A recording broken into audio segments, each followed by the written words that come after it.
When you see a shoebill, you might think that they look like dinosaurs. And the awesome thing is, they actually are dinosaurs. Hi, I'm Danielle, and you're watching Animalogic. Shoebills, like all birds, are modern dinosaurs within the clade Aviale in Dinosauria. But more so than other birds, shoebills really look the part.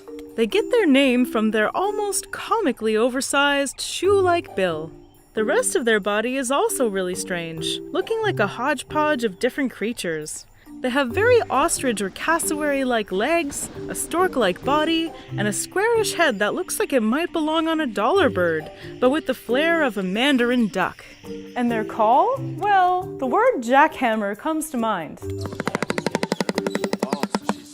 Shoebills are the only member of their genus, and the only other members of their family are hammerkops. They are also super weird looking and are named as such because they're essentially hammerhead birds. While people often call shoebills shoebill storks, they're actually more closely related to herons, ibises, and pelicans, and their only confirmed ancestor is Golithia, a giant bird who measured over 2 meters tall.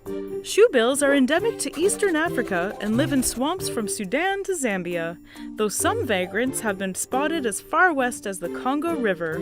Shoebills are quite large. Adults can reach well over 1 meter in height, and the tallest one ever found measured 152 centimeters tall. About up to here.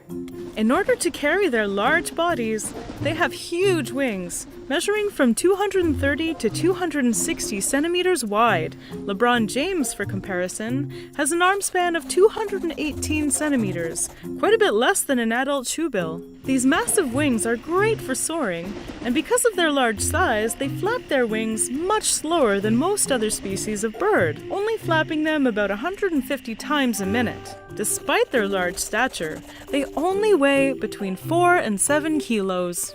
A testament to their light, hollow bones. Their massive shoebill is the third longest in the animal kingdom, ranking after storks and pelicans. But their bill is much larger. It has a bigger circumference than any other bird. They may look clunky, but their bills are deadly effective tools. The edges of their bills are razor sharp, which is helpful, as they often will decapitate their prey when hunting. They'll also use their sharpened bill to mow down grass to expose prey. If you look closely, you'll notice their bill isn't entirely rounded, and their upper mandible forms a very sharp nail at the end. They use this to stab and impale their prey. Wicked. They also have very large feet, and their middle toe can be up to 18 centimeters long. This helps a lot when you live in the swamp and spend hours of the day completely still, perched on floating debris, waiting for prey. Shoebills are very solitary and spend their days looking for muddy swamps with mixed vegetation, and then they stand around and wait for prey to swim by. Their prey of choice, lungfish and bashir. These two species are particularly interesting because both can breathe outside of the water. They use their ability to get away from predators chasing them underwater, a strategy which is altogether ruined by a lurking shoebill. While lungfish and bashir may be their most common meal, shoebills are hardly specialists and will eat anything that they can get their bill around, including frogs, snakes, lizards, and young crocodiles. Metal. While their main strategy is to find a location where fish is plentiful and then wait, they have been known to hunt in areas preyed upon by hippos, as hippos will scare the fish and force them to surface. Easy pickings for a shoebill. Though if a fish refuses to surface, shoebills will use their bill to dig them out of any burrows they might be hiding in. If you couldn't guess, these constantly pissed-looking birds are very territorial when it comes to nesting. They nest very far from other shoebills and will fight any competing shoebills and predators like crocodiles that get too close. Shoebills are monogamous, which is adorable, but they're not great parents. After their eggs hatch, they tend to only raise the strongest baby, leaving the others to perish. Highlander rules, you know? The babies start fighting each other very early on to be selected as the chosen one. Shoebills reach sexual maturity at age 3 and can live over 30 years in the wild. Between 50 and 80% of their population can be found in South Sudan, with around 5,000 of them living there. They are listed as vulnerable, and their numbers are declining due to hunting, habitat destruction, and capture for the zoo trade. Their amazing jackhammer sound is one of the few sounds that they produce. And they use it to communicate greetings and threats. But with shoebills, the greetings are usually pretty threatening. Underneath these vast grasslands of North America lives the single most important species of its ecosystem. They rule the prairie from the underground, building burrows for other species, fertilizing the land, and barking incessantly at documentary filmmakers. This is the prairie dog. Right now, I'm standing in the middle of a gigantic prairie dog colony in Grasslands National Park, Saskatchewan. This park is home to a species called the black-tailed prairie dog, which can be found from the prairies of Canada down to the Chihuahua Desert of northern Mexico.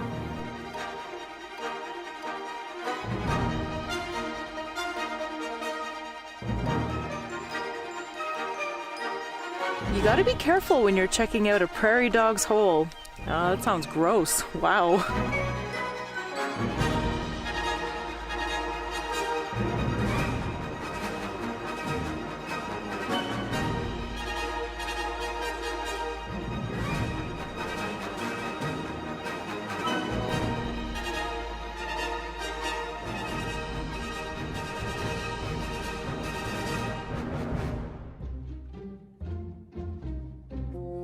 Despite their name, prairie dogs are not, in fact, dogs, which becomes immediately clear as soon as you see one.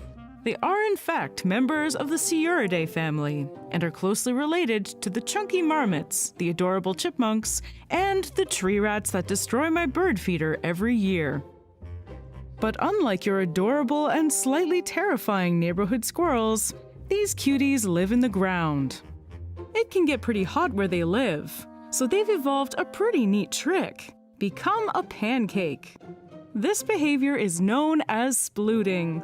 They'll find a cold patch of ground and spread out their body to radiate their heat into it. It's this summer's coolest trend. There's one right in front of me. A prairie dog. Okay, he just squeaked and sounded the alarm to let his other prairie dog friends know that somebody's here who shouldn't be. Hi. Of course, I mean no harm. All around me, I can hear the calls of the prairie dogs as I walk through their colony, which is actually called a dog town, or as I like to call it, Squeakopolis. These calls are part of a highly complex and nuanced language. Prairie dog vocabulary is more advanced than any other animal language that scientists have been able to decode. But right now, I think they're just telling me to scram. They are literally on every single side of me. And it's interesting because as soon as one raises the alarm, that alarm spreads from one den to the next. You see one pop up from the hole, start screaming, and then other ones start popping up and screaming in tandem with them. And that kind of like travels down like a shockwave of sorts. It's very interesting. Alert calls are a big part of their vocabulary. And while to an untrained ear it all sounds like a dog's chew toy, they can actually get very descriptive. Oh my gosh, this colony is just making a racket. They're communicating among each other to let each other know what they're seeing. And all of those squeaks and chirps have very specific meanings. There are a lot of sounds, that's for sure. The massive colonies are made up of family units called coteries. The families usually consist of one breeding male, several females, as well as their pups. These sister wives will stick together their entire lives, while the males will move on and try to find other females to mate with every year. Typical. The families even have their own language, allowing them to tell kin from stranger. They don't just have cute sounds, they have a multitude of cute sounds. And they all mean something very specific. They've developed pretty much their own language. Despite their massive numbers, they only mate once a year in early winter, and females only enter estrus for a single hour. 1 hour. Once a year. She'll have a litter of 3 to 8 pups, and only half of them will survive their first year. These little families are super tight-knit, though they're not always very good neighbors. The males are super protective about their harem, and won't hesitate to try and bite any trespassers. There is also a theory that family units will call out to alert a predator to start a jump yip, what dogs would call a howl, and then quickly they'll shut up. So when the predator is closer, it's the other families that are making lots of noise and calling attention to themselves. Wherever you find large colonies of animals, you're also bound to find large amounts of their bones. So I just found a little lower jaw. See how deep it is back here? There's a lot of room for muscle attachment. And the more muscle you've got to work that jaw, the stronger your bite force is. I didn't just find a jaw, I also found a skull. Look at this beauty. You see these sharp incisors at the front? Yeah, you don't want to get bit by that. It could do a lot of damage. These incisors will keep on growing their entire lives because they need to keep using them every single day for every little thing. They don't just use them for eating, they also use it for maintenance. They keep their area as tidy as possible so they always have a clear vantage point. If you hadn't already guessed given the setting, black-tailed prairie dogs primarily eat grass. But they are opportunistic and will eat forbs, roots, sagebrush, and cacti, even insects given the chance. So this prairie dog spotted me, sounded an alarm, and then scampered off from that hole to the next one, hoping to lose me. The holes that they pop out of are part of a vast underground network of tunnels. The biggest dog town ever discovered was 64,000 square kilometers, which is just a bit larger than Manhattan. Oh my gosh, this prairie dog really knows how to pick a home. Right at the exit to his burrow, he's got this incredible view. Look at all that. Oh, I'm just gonna have a romantic sunset with my new friend, the prairie dog. These mega dog towns can be home to as many as 400 million prairie dogs at a time. But since their tunnel networks are so massive, a lot of other species use them for shelter. You definitely need to be cautious while approaching a prairie dog's den, because you never know what kind of animal might actually spring out of it. As a keystone species of the prairies, the burrows they dig serve as homes for all kinds of prairie dwellers, such as shorthorn lizards, burrowing owls, and swift foxes. These are just a few of the dangers that prairie dogs have to deal with. With such massive colonies, prairie dogs are the #1 source of food for many grassland predators. In fact, prairie dogs support at least 136 other species in the grasslands, which is nice for the 136 other species, but kinda sucks for the prairie dogs. Thanks for taking one for the team, little buddies. Their two advantages are that they can call out to alert their compatriots of danger, and they can escape through their massive, winding network of tunnels. It's sunset, and things are getting wild in the dog town. Right now, we're experiencing some of the incredible pressures that prairie dogs experience. There is a coyote out there scanning for its next meal, as well as a burrowing owl. Whew, don't envy these guys right now. Coyotes have been observed teaming up with badgers in order to hunt prairie dogs. Coyotes are built for speed, but they're too big to pursue their prey into tunnels. Badgers, on the other hand, are clunky runners but built for digging. And so they have formed a mutualistic relationship. The coyote will chase the prairie dogs on land, and when they run into a tunnel, the badger will be waiting inside, having gone in from the other side.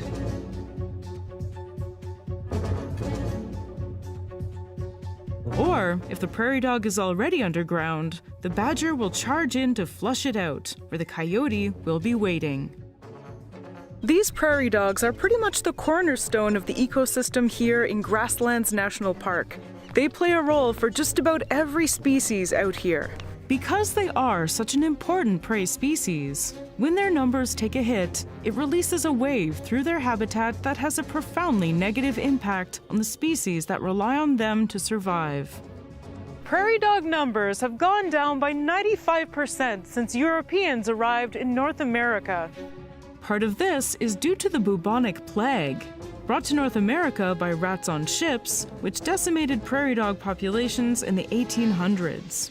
Yet the plague still persists today, and when it hits a colony, it will wipe it off the map. The other big impact we've had on them is destroying their habitats to create farmland. Cattle outgraze prairie dogs, and quickly will eat all the food that would otherwise be consumed by the prairie dogs.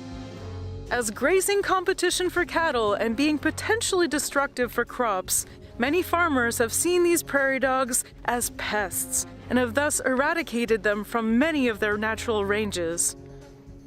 As a result of all of this, the black-footed ferret, which is a species of ferret that has evolved to primarily eat prairie dogs, is endangered.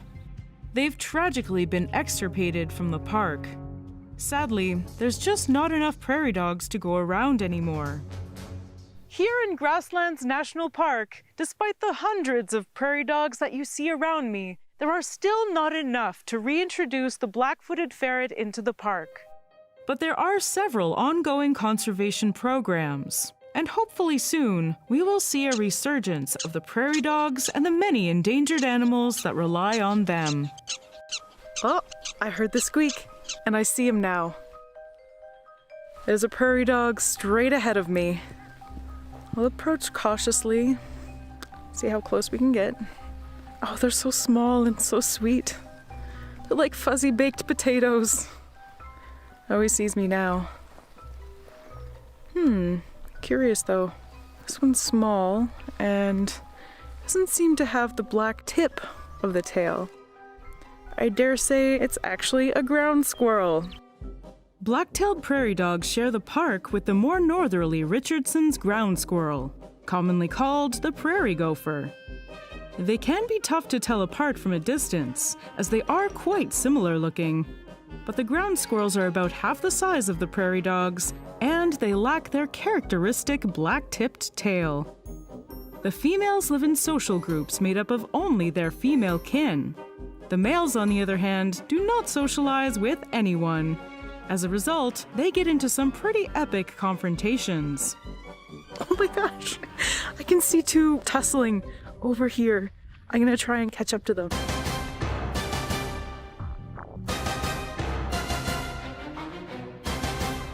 Ah! Andres, can you see these guys tussling?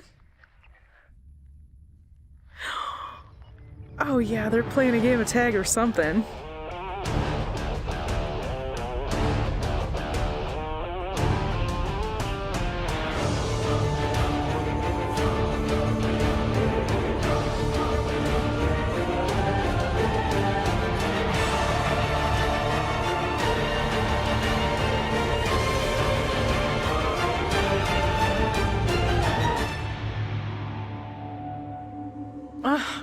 It's really bittersweet leaving this place.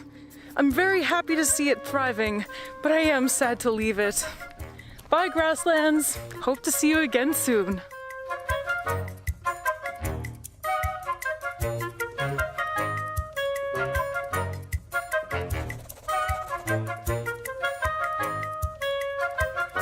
Nothing is more badass than a pistol shrimp. Now I know I use that line a lot, but this is a shrimp the size of my index finger that creates weaponized bubbles that are almost as hot as the surface of the sun in order to get some lunch. The pistol shrimp, or Alpheidae, are a family of snapping shrimp found all over the world, primarily in tropical and temperate waters. The first thing you might notice about pistol shrimp are their comically asymmetrical claws. A certain Simpsons scene comes to mind. Pistol shrimp are pretty tiny, measuring up to 5 centimeters long, and their large claw is about half of their body length. This claw is where they get their name from. Unlike most shrimp, pistol shrimp don't have pincers at the end of their claw. Instead, they have a mechanism similar to a hammer and anvil. The hammer, called the dactyl, pulls backwards 90 degrees, hinging away from the anvil, called the propus, which never moves. One muscle pulls the dactyl away from the propus, and another pulls them together. This tug-of-war creates a massive amount of tension that, when released, causes the hammer to fly backwards incredibly fast. The hammer will fly back at speeds of up to 115 kilometers an hour, which is so fast it tears the water apart, creating a jet stream. This jet stream creates a small area of low pressure, which is lower than the vapor pressure of the water. Nearby air bubbles will enter this low-pressure area, causing them to rapidly expand, creating what's known as a cavitation bubble. This large bubble is surrounded by regular pressured water, which compresses the large bubble, causing it to implode. It's this rapidly collapsing bubble that causes the popping sound you'll hear when they strike, not the hammer and anvil. The collapse of the bubble is absolutely devastating to their prey. For an incredibly brief amount of time and an incredibly small area, the implosion will reach temperatures upwards of 4,000 degrees Celsius. For comparison, lava is 1,000 degrees Celsius and the surface of the sun is 5,500 degrees Celsius. It may not happen for very long and it does not have a very large area of impact, but it's enough to get the job done, dismembering and killing their prey. They've been described in the past as weaponized bubbles. This might explain how Squirtle does any damage at all with his bubble attack. The collapse of the cavitation bubble has an interesting byproduct, sonoluminescence. The bubble emits a flash of light before collapsing, and no one knows why. Not even Rick and Morty fans. The first scientist to observe this phenomenon, Detlef Loos, over a couple of beers, initially named it shrimpoluminescence, and then unfortunately had to change it, which is a real shame because I think it's my new favorite word. Their giant claw is lined with small hairs that can feel the jet streams created by other pistol shrimp as a form of communication, even with neighbors buried away in a den of sand. But no pistol shrimp would be complete without their partners in crime, the goby fish. Pistol shrimp that live in coral reefs often form symbiotic relationships with the goby fish. The two share a den, which the pistol shrimp maintains while the goby keeps lookout. If danger presents itself, the two will retreat into their burrow. When the two are outside the protection of the burrow, the pistol shrimp will often hold the goby's tail with its antenna. The goby has much better vision, and if it notices anything going awry, it'll wiggle its tail, letting the pistol shrimp know that they should head back to safety. That warms the heart. One of the most interesting species of pistol shrimp is the Synelpheus regalis, which lives off the coast of Australia. These shrimp live in eusocial societies, a very complex social system found only in bees, wasps, ants, naked mole rats, and in this one species of snapping shrimp. This basically means they follow 4 characteristics. The adults live in groups, they care for babies that aren't their own, not all individuals get to reproduce, and they live with multiple generations. The Synelpheus regalis live in sponges, in colonies of over 300 members, centered around a single queen. Since they use their snapping for both hunting and communication, these colonies can get loud. The center of a colony has been measured at 210 decibels. For comparison, a chainsaw is only 120 decibels, and a jet engine is about 140 decibels. Much like how the ribbits of tree frogs tend to dominate the airways in the jungle at night, pistol shrimp snapping permeates the tropical shallows, creating a wall of white noise. Divers describe it sounding like a crackling fire or the sound of pouring milk on Rice Krispies. This makes it very difficult to measure acoustics anywhere near a snapping shrimp colony. During the Second World War, the Americans took advantage of this and used pistol shrimp colonies as an acoustic screen to hide their submarines, allowing them to sneak by the hydrophones in Japanese harbors. Did you hear that sound? Was it a hawk? No, wait, it sounds like a kookaburra. And a chainsaw. Now I'm hearing a car alarm. Wait a second, I should have known. It's the animal world's master impersonator, the lyrebird.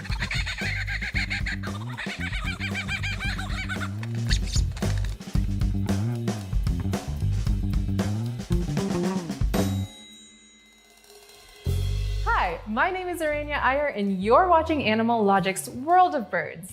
Today we're talking about the lyrebird, a very talented Australian bird that has been imitating his neighbors for over 10 million years. The lyrebird gets its name from the shape of its tail feathers, which resemble an ancient Greek harp called a lyre when fanned out. Like the peacock, only the males have the fancy tails. So, not fair. There are two species, the superb lyrebird and the Albert lyrebird, which is smaller, rarer, and lacks the lyre-like feathers. Today, we'll be focusing on the superb lyrebird. Don't worry, Albert lyrebirds are super shy. I doubt they'd even want the attention. Superb lyrebirds are synonymous with Australia and can be found on the tail side of the Australian 10-cent coin and on the $100 note. They were also introduced to Tasmania less than 100 years ago. The lyrebird likes a habitat with moist forest floors and lots of leaves where it can rummage for food. It's a large passerine, which means its feet are perfectly designed for perching, which is helpful because at night they roost on low branches. Females are around 80 centimeters long and weigh roughly a kilo. Males are about 25% larger.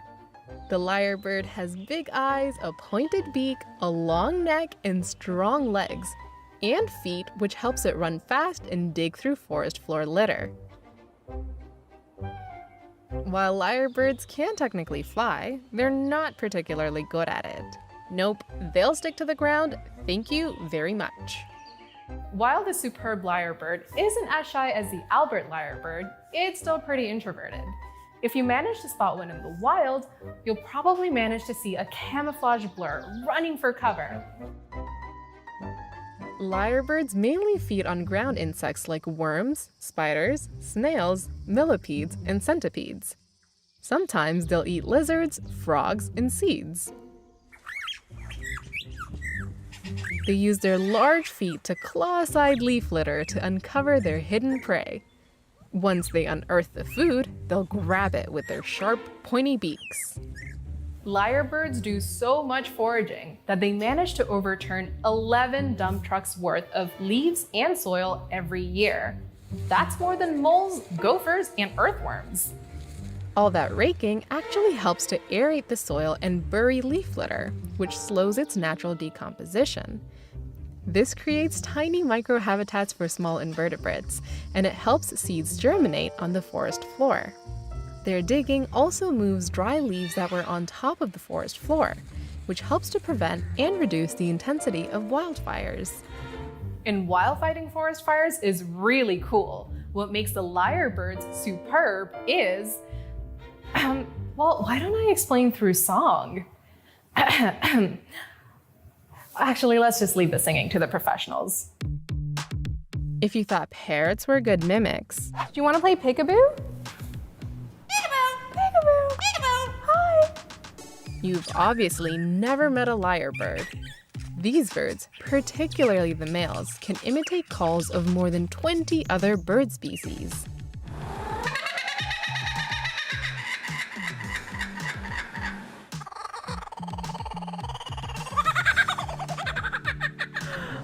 Goodness, that's amazing. They can even recreate man-made sounds like camera shutters, car alarms, ringtones, chainsaws, a baby's cry, and even human voices.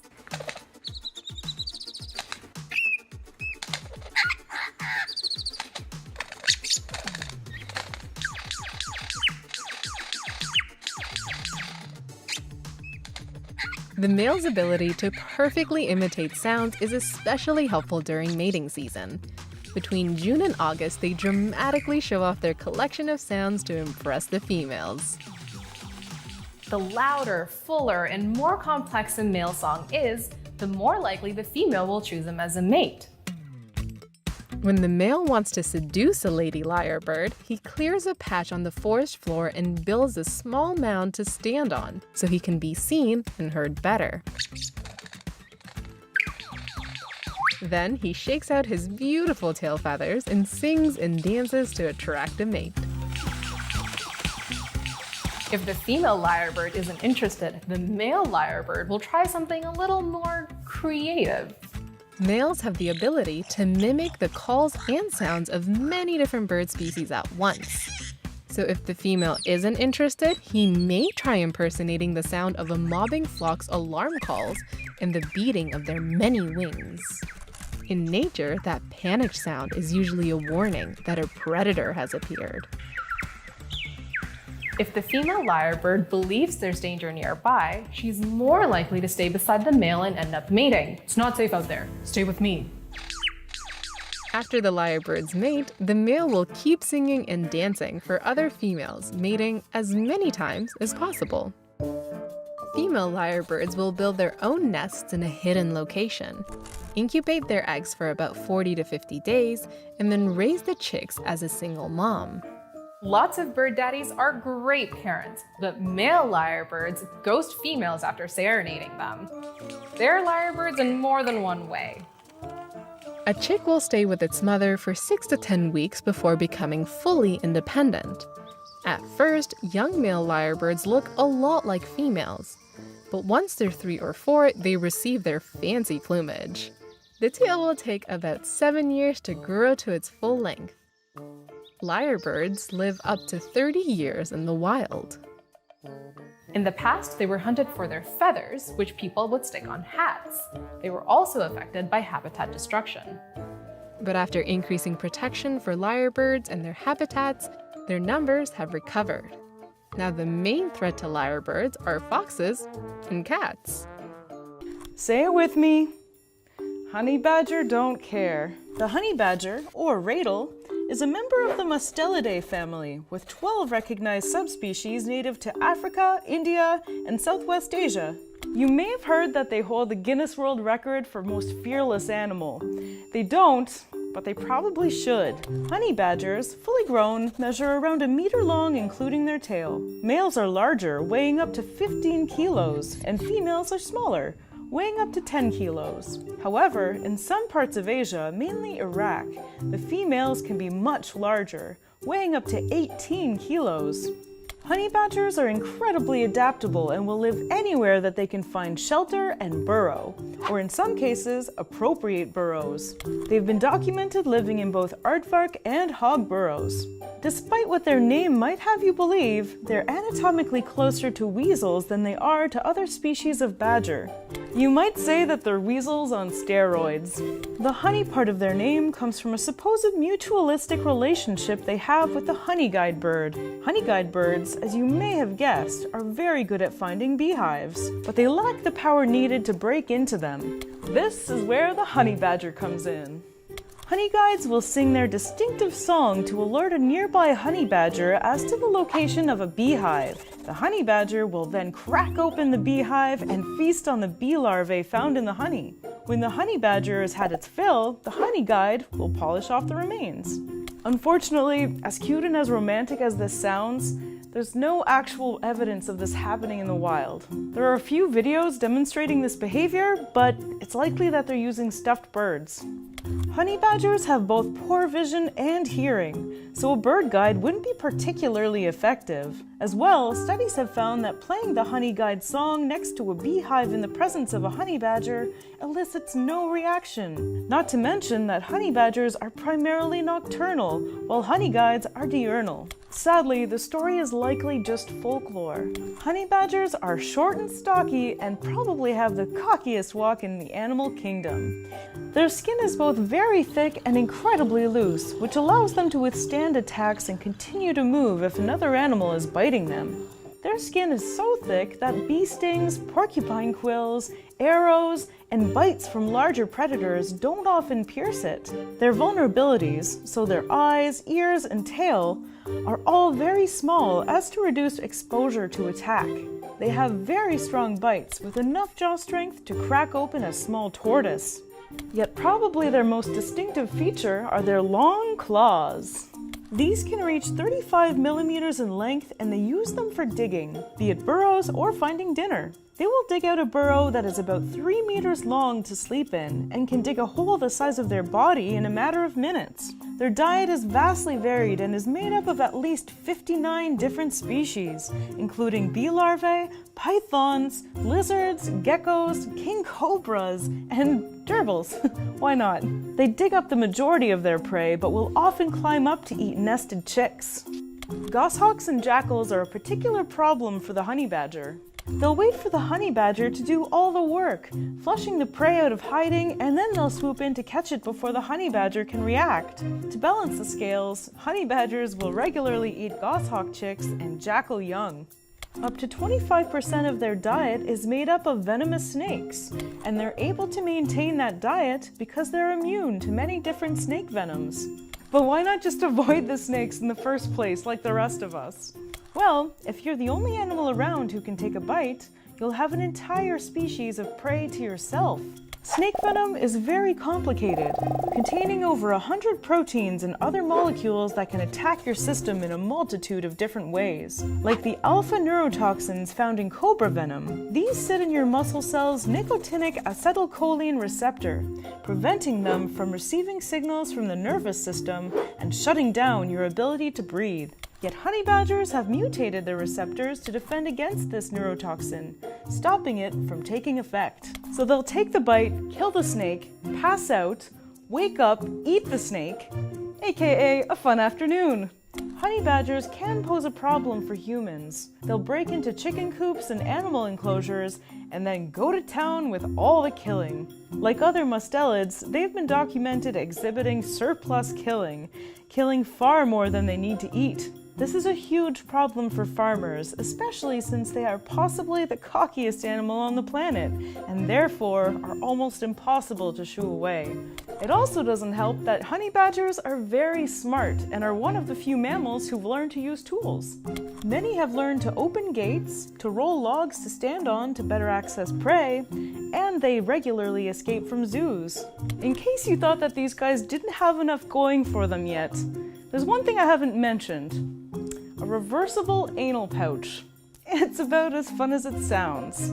When threatened, they can push this pouch out of their anus, and the smell is so bad that it will frighten off most predators. It reportedly smells so terrible, it's believed that they use it to tranquilize bees when looking for larvae to eat. Badgers are relatives of skunks, and this ability is very similar to skunk spray. They just don't shoot anything out. Sorry if you are eating. Honey badgers gestate for between 6 and 8 weeks for a single cub and will bear cubs throughout the year. Outside of the mating season, honey badgers are generally solitary. Occasionally, they will spend time with their mate, but typically encounters with other honey badgers are very violent and don't end well. In order to avoid socializing at all costs, honey badgers have developed a sophisticated system of chemical communication, which involves spreading urine, feces, and skin secretions in conspicuous places for other honey badgers to find. Fellow introverts, take note. Despite being totally badass, the honey badger isn't impervious, and their body parts, particularly their paws, skin, fat, and organs, are all used in traditional medicines. This is due to their reputation of being fearless and, well, badass. Their meat has also been found on the bushmeat market in Zambia and Guinea because of the decline in other more favored bushmeat species. Yet, as you know, the honey badger really doesn't give a shit. But we should. Don't let this bird's looks distract you. The secretary bird has some serious kick. The secretary bird is one of the most gorgeous and widespread birds in all of sub-Saharan Africa. They can be found strutting around in open grasslands and savannas across the continent. Despite their stork-like physique, their closest relatives are birds of prey, like eagles and hawks. And like birds of prey, they have a special ability. They can squirt their feces instead of dropping it. Wonderful.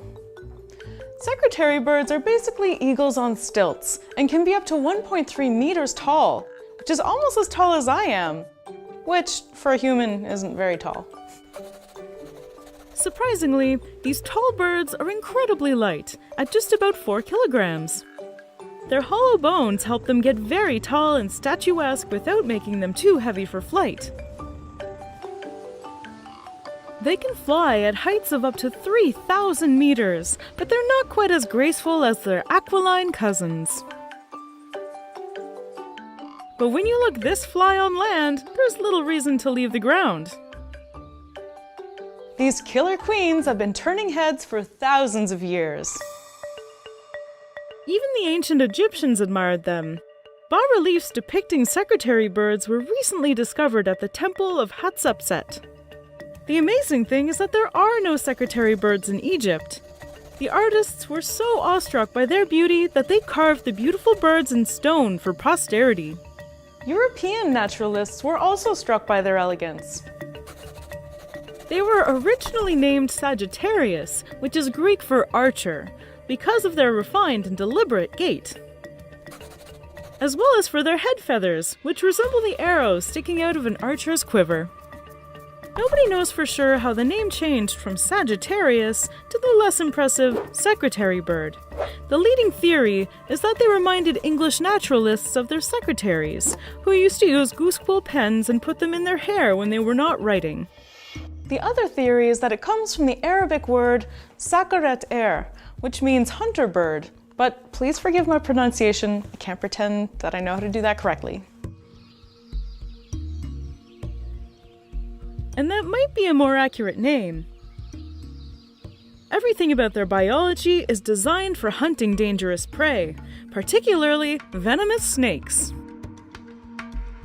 They have legs for days, but they're stomping machines that kick with deadly accuracy. When they find a snake, secretary birds go for the head and stomp with ferocious speed. Their stomps can produce forces of 20 kilograms. That's 5 times greater than their body weight. Their fashion-forward plumage serves as a distraction. When hunting, they shake their tail feathers and wings to get the snake's attention away from their legs to prevent them from biting them. Some reports even suggest that they're at least partially immune to snake venom. As a secondary safety measure, their contact time with the snake is just about 15 milliseconds. That's faster than the blink of an eye, and more importantly, faster than a snake's reaction time. Just call them foot of the North Star. Blink and you'll miss it. Their beautiful eyes have luscious eyelashes. These are modified feathers that filter debris when they're stomping and kicking up dust. Maybe it's an evolutionary trait developed over hundreds of thousands of years to protect their most important sensory organ. Or maybe it's Maybelline. In any case, they have the prettiest peepers in the animal kingdom. With these extravagant looks, you would expect them to be avian Casanovas, but they're really more like Romeos and Juliets. During courtship, males perform an elaborate flight display. If a female likes them, they'll form a monogamous couple and will build a large nest on an acacia tree. The nests are about 2.5 meters wide, spacious enough for the 2 secretary birds and a couple of babies. To feed their babies, secretary birds carry food in their mouths rather than with their talons. Their legs are deadly stomping machines, and their talons are sharp enough to shred prey to pieces, but their feet are not strong enough to carry heavy prey. Unfortunately, even though they can lay up to 4 eggs, usually only 2 babies survive. They have to compete with each other for the food that their parents bring home. The youngest one usually starves to death. This fratricidal conflict is also known as Cainism.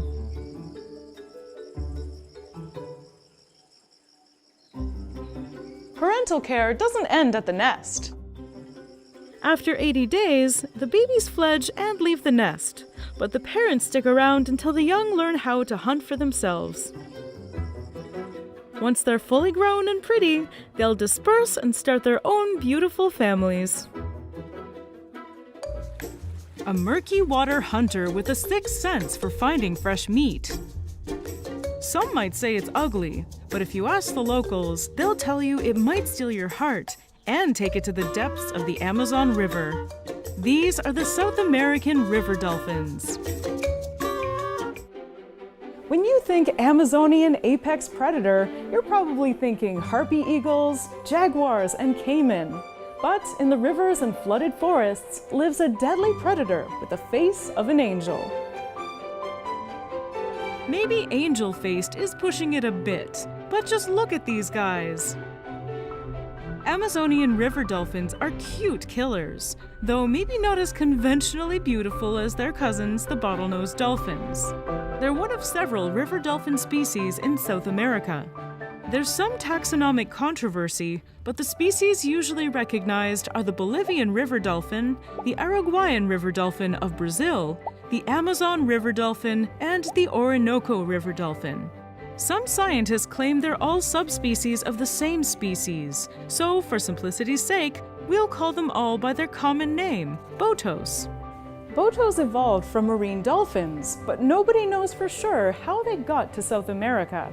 They could have entered the continent from the Atlantic through the Amazon Delta, but it's also possible that they came from the Pacific side before the formation of the Andes.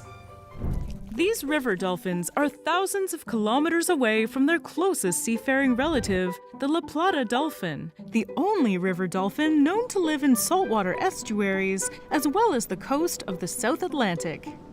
Though their biology differs from marine dolphins in fundamental ways. Marine dolphins, such as the common dolphins or the bottlenose, are built for speed. They have to travel vast distances in search of food and will catch fish in the open water. Their double-slitted eyes work equally well in and out of the water. And they're able to dive up to 40 meters in search of fish. Botos, on the other hand, are built for agility. The levels of the rivers they live in can fluctuate up to 12 meters. And when those levels are high, it floods the forest. And the fish head out there because it offers more safety than open rivers and more feeding opportunities. Botos need to be able to follow their prey into those flooded environments full of obstacles. That's why being smaller and more pliable is a must when navigating and hunting in the flooded jungle. While bottlenose dolphins are about 4 meters long and weigh up to 300 kilograms, botos are just over half the weight of a bottleneck and are just about 2.5 meters long. Botos females are even smaller, which is unique among river dolphins. In Asian species, females tend to be larger than males. Marine dolphins are built like arrows. Their neck vertebrae are fused to keep them straight when swimming at high speeds. Botos vertebrae are not fused. This allows them to turn their head 90 degrees. Because of their necks, when they surface for air, bottlenoses have to do a bigger jump. Botos are more flexible and only have to come out slightly to expose their blowholes. That doesn't mean they can't jump, though. They've been documented breaching over 3 meters out of the water. But while a marine cetacean like a Dahl's porpoise can swim at 70 kilometers an hour, and a bottlenose can reach speeds of 35 kilometers an hour, a boto can only swim at 20 kilometers an hour. Though normally they only swim at a leisurely 3 kilometers an hour. They're the slow walkers of the dolphin family. We've kind of been burying the lead here, but yes, botos are adorably pink. But unlike flamingos and other pink birds who get their coloration from their food, botos get it from scraping their body on rocks and plants. So yep, they're basically covered in scars. But it's cool, chicks take scars. In general, older males will be pinker because in addition to having to swim in rough areas, they'll fight each other for access to females. Botos are less gregarious than marine dolphins, usually hanging out in duos or trios. Though because of the nature of their habitat, they're found in higher densities than other dolphins in their ecosystems. They have a lot of neighbors, but not a lot of friends. Some exceptionally large groups of over 30 dolphins have been documented, but they're extremely rare. During the rainy season, the females and the young spend most of their time in the flooded forest, while the males stay in the river. That doesn't mean the males get less of a meal. South American tropical rainforests are packed with all sorts of yummy food. And if you're starting to think that they're not as brutal as their saltwater relatives, you'd better reconsider, because one of the Boto's favorite meals is piranhas. During the dry season, when all the fish are concentrated in a relatively small area, Botos can be a bit picky with their food. But during the flooding season, they catch whatever they can. They have been observed cracking open freshwater crabs and turtles. These adorable predators eat about 5% of their body weight every day. And the biggest key to their hunting success is their echolocation. Botos have a huge echolocation organ on their head, officially and hilariously called a melon, which helps them find their way in the dark and murky waters of the rainforest. But since the jungle is full of trees and rocks and sandbanks, the echo from a single click might be too confusing. River dolphins produce about 80 clicks per second to give them constantly updating spatial mapping of their surroundings. Their clicks aren't nearly as loud as those of dolphins in marine environments, but Botos don't need them to travel as far, since their hunting grounds are smaller. Botos are deeply entrenched in several Amazonian cultures' folklore. They're often portrayed as seductive shapeshifters who can take on the shape of a handsome man who attends parties and lures beautiful women to the river. That's what I'm talking about. Hey, sounds like our producer Andreas could be one.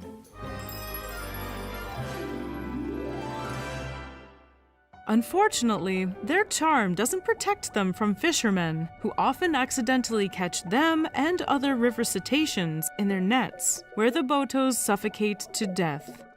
More recently, some fishermen have come to use river dolphin meat as bait. Others deliberately kill them because they damage fishing equipment. This has led to a rapid decline in their populations.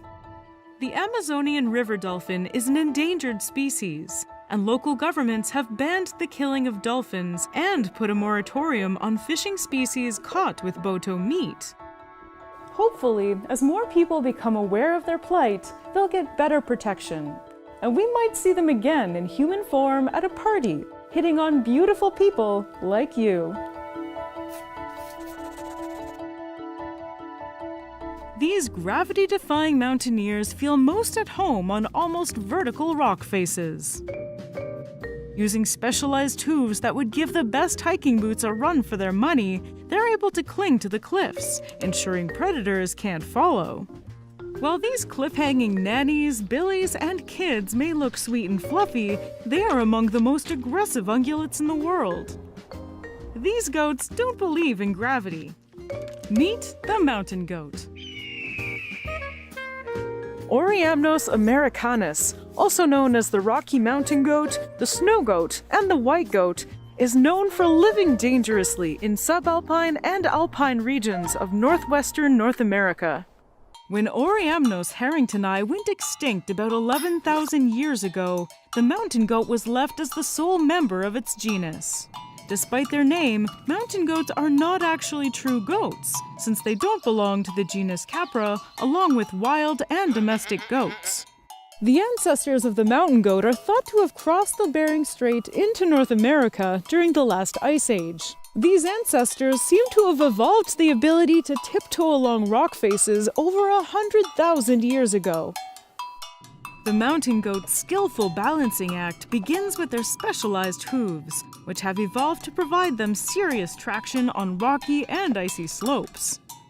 Out here in the Yukon, if you're looking for mountain goats, you better look up. They've got hooves that can get them anywhere they want to be, climbing up steep cliff faces like it's no problem.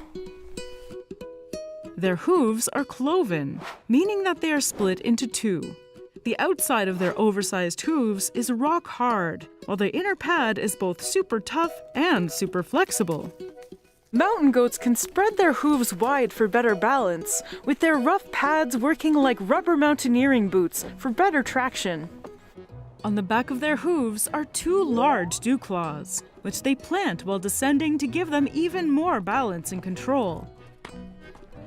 Their low center of gravity also helps them keep steady while navigating their rocky home terrain. Yeah, these mountain goats are looking down at us like, "What? Can't you get up here? What's your problem?" And they're right, I can't. While mountain goats do spend time on alpine meadows and plateaus, they rarely venture more than half a kilometer away from cliffs and rock faces in case they need to make a quick getaway. Within just a couple days of birth, kids are already able to follow their mothers up, down, and all around their rocky habitat. These mountain goats have this ability to climb that almost seems supernatural. They don't look like super agile animals, but you'd be surprised at just how steep of a cliff they can just hop on up.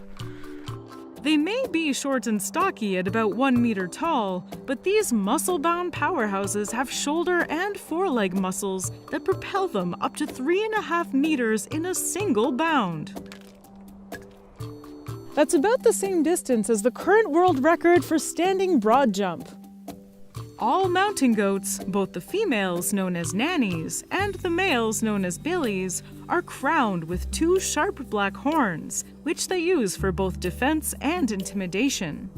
These pointed puffballs are wrapped in woolly, white, double-layer coats that keep them cozy in the winter and which they shed once a year in the summer. Mountain goats are also built for these cold climates. Even their color helps them evade predation because living on top of these mountains means that they blend in just perfectly with the snowy ice caps. Mountain goats do stay white all year round. The main difference is that during the summer, they have a much thinner, lighter coat. In the winter, they bulk up that fluff and get super duper floofy. During the summer months, mountain goat nannies gather to form nursery groups of up to 100 individuals. These matriarchal groups have a very strict social hierarchy. The older you are as a mountain goat nanny, the more clout you've got. Nannies show their dominance in a variety of ways, from death stares all the way up to outright duels. Mountain goats are among the most aggressive animals within their family, with nannies taking the cake as the most hostile of them all. If you're another mountain goat, you don't want to cross a crabby nanny. During the rut, billies have to tread very lightly, and not just because they live on steep cliffs. Nannies are particularly aggressive towards billies during courtship. To avoid getting seriously injured, males can only approach females when the females are in heat and only with a slow and submissive stance to avoid getting skewered by her sharp horns. Unlike other goats, mountain goats don't try and ram heads during their fights for dominance. Instead, they'll try and stab each other with their horns. Yikes. Despite their Hulk levels of aggression, these fights to the death are actually relatively rare. It's just wild to think that these mountain goats will challenge each other up on top of mountains. I don't know if I'd ever risk that. The chances of falling from way up there are a little too high for me. Predators too need to watch out for the razor-sharp horns of the mountain goat. Earlier this year in British Columbia, the carcass of a grizzly bear was discovered with stab wounds in its armpit and neck. The murder weapon? The long dagger-like horns of a mountain goat. Metal. Along with grizzlies, other predators like wolves, coyotes, golden eagles, wolverines, and mountain lions are responsible for the deaths of many a mountain goat. Another common cause of mountain goat mortality is starvation. Kids commonly die of starvation during harsh winters, and older individuals will often die of starvation once their teeth have worn away from a lifetime of chomping on hard vegetation. Their ability to climb and live in areas where they won't be followed may give them an edge against predators, but it also puts them squarely in the path of other dangers. Mountain goats often die from accidental falls, avalanches, rock slides, and even being struck by lightning. And yet, despite all the perils, these ungulate rock climbers continue to thrive in some of the most inhospitable places on Earth. Living dangerously definitely summarizes the high-stakes life of the mountain goat.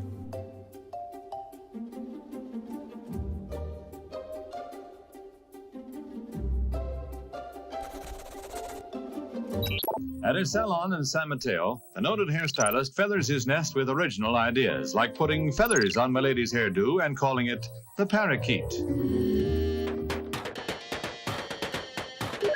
Stylish hair may not be the best survival strategy, but weaponized hair, that's another story.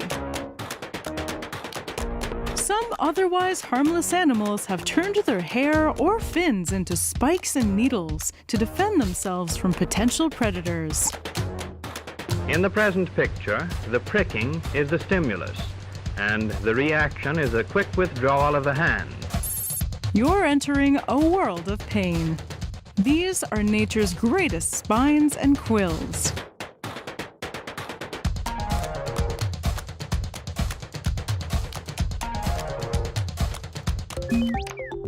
In most cases, spines make an animal more noticeable.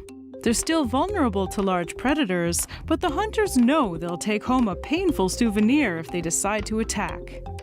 The energy used for the pricking is very small, but the resulting reaction involves generally a much larger amount of energy. This is characteristic of all manifestations of irritability. This is a form of aposematism that makes the predators learn from their pain and makes them less likely to attack another spiny prey item. In mammals, the most common form of spine are modified hairs. These long tubes of keratin are not only sharp, but they're designed for maximum suffering and damage. The porcupine depends on the growing tops of trees for food. But as he eats, he deforms and may kill the tree. Porcupines have some of the gnarliest quills in the world. A regular-sized individual has about 30,000 barbed quills. Each of them is perfectly engineered to puncture and get stuck in flesh. When cornered, porcupines will back into their predators and whack them with their spiky tail. Studies on North American porcupines have shown that the barbed quills only need half as much force to penetrate skin than a quill that has had its barbs removed. But it takes 4 times more force to take it out than to take out a barbless quill. Easy on the way in, hard on the way out. Don't mess with porcupines.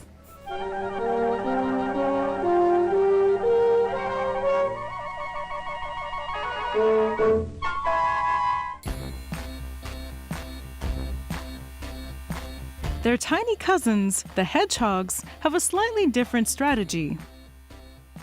Their quills don't break off like a porcupine's quills. Instead, they're firmly attached to their skin so that when they roll into a ball, they turn into adorably painful lawn urchins. Hedgehogs have roughly 5,000 quills, each of them so strong that you could lift a hedgehog by a single quill without breaking it. Not that you should. Only large predators like badgers are able to get through their defenses, though foxes have been observed urinating on them to try and get them to open up. Echidnas have a similar strategy to hedgehogs, even though their lineages diverged over 150 million years ago. They roll into spiky balls to protect their soft bellies. Their quills are thicker and more spread apart than those of porcupines and hedgehogs. They're also filled with a foam-like substance. The result is an almost unbendable spine that makes predators wonder if echidna meat is worth the hassle. To many predators, the answer is unfortunately yes. In Madagascar, the spiny tenrecs are the kings of spines.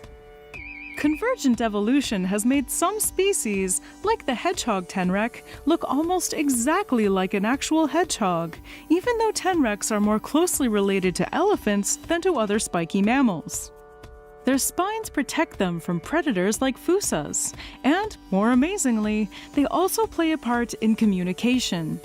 One species, the lowland streaked tenrec, has a patch of specialized spines called stridulating quills that can be rubbed against each other to produce sound.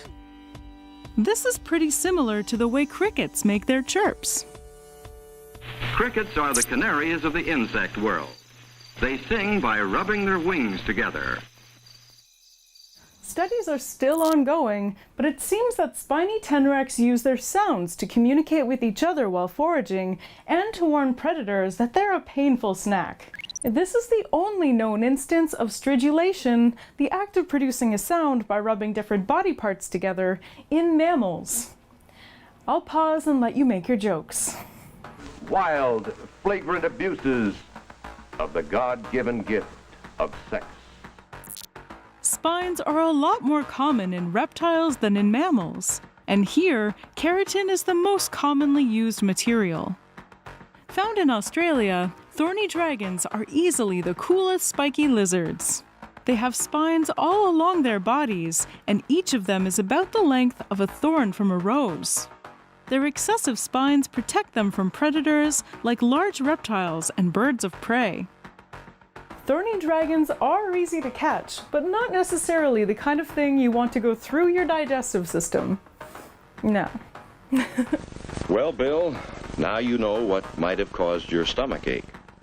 Why you feel so bad. Why you'll stay in bed until you feel better. Their cousins and neighbors, the bearded dragons, have evolved to look thorny. Their tiny keratin spines are unlikely to harm any predators. Their strategy consists simply of looking as unappetizing and aggressive as possible. If a predator calls their bluff, it's game over. Across the globe, in Texas, there are horned lizards with a similar strategy. The creatively named Texas horned lizard have spines all along their bodies to startle their predators. The spines in their head are actually made of bone, which gives them their name, though something tells me Drogon would be more appropriate. If their spikes don't scare off their predators, they can also shoot blood out of their eyes. Most predators balk at the sight of blood jet streams, but birds don't seem to mind. At all. Like, they're actually kind of into it. In the insect world, there are thousands of spiny species. Several stick and leaf insects have spines to accurately mimic thorny plants. Several caterpillar species have thorns, often equipped with irritating agents to protect themselves. A caterpillar is a growing up stage in the life of a moth or butterfly. The caterpillar hatches from the egg and spends his time eating leaves. My favorite, though, is the giant prickly stick insect. This Australian species can be up to 20 centimeters long. If spotted by a predator, it adopts a threat pose, making itself look like a scorpion and displaying its spines. Another badass prickly invertebrate is the spined spider, also known as the spined microthena. These tiny spiders are just about 1 centimeter long, but they make up for their small size with amazing spines along their abdomen. If you're ever hiking in the Rocky Mountains and walk through a spider web, take a close look. You might just be in the presence of one of the coolest little arachnids. Just make sure it doesn't go in your ears. Finally, we go to the sea. Many fish species have spines, which are often used to inject venom. Pufferfish advertise their toxicity with little spikes. A single pufferfish has enough venom to kill over 20 adult men, and there is no antidote. Lionfish are beautiful, but deadly. Beneath those colorful, fluttering draperies are sharp spines, loaded with a poison which burns with an agonizing pain like liquid fire. These killer queens have 18 venomous spines that can easily kill predators. Only some super predators such as bobbit worms, morays, and sharks can take them down. In areas where they've become invasive, such as the Caribbean, they thrive due to the lack of effective predators. Sharks are being trained to kill them, but they would rather go for less spicy prey. Last but not least, we have the magnificent sea urchins. There are over 1,000 species across the world. Their body plan is basically a sack of organs surrounded by movable spines. If touched by a predator or by an unsuspecting beachgoer, their spines perforate the skin. Once inside, they break off and release venom. This causes severe pain that can last for days. So if you're ever at the beach, make sure to wear wading shoes. Removing sea urchin spines from your toes sounds like a crummy way to spend your holiday. And is this a flower growing underwater? Why, it's alive. A sea anemone. Spines are just one of the many ways that nature turns something as simple as hair into engineering marvels.